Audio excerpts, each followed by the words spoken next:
ওয়ালাইকুম আসসালাম। পুরুষদের জন্য অপরিচিত মহিলাদের সালাম দেওয়া ও উত্তর দেওয়া বিধান কি? যারা পুরুষ, যুবকরা যুবতী নারীদেরকে সালাম দিবেও না, এদের উত্তরও দিবে না। মুরব্বীরা যারা আছেন তারা উত্তর দিতে পারবে।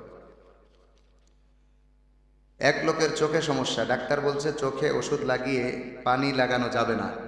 এখন যদি অজুর সময় চোখ বন্ধ করে চেহারা ধৌত করে, তবে কি অজু হবে, নাকি চোখের ভিতর পানি পৌঁছানো ফরজ? না, চোখের ভিতরে পানি পৌঁছানো ফরজ না।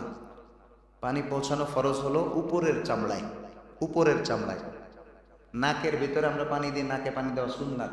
নাকের ভিতরে পানি না দিলে ওজন হয়ে যাবে।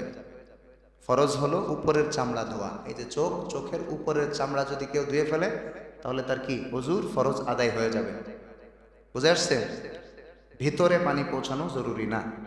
সুতরাং যদি কেউ ডাক্তার বলে থাকেন চোখের ভিতরে পানি দিতে নিষেধ করেন, তাহলে তিনি অজু চোখ বন্ধ রেখে উপরে ধুয়ে ফেললেই তার অজুর ফরজ আদায় হয়ে যাবে।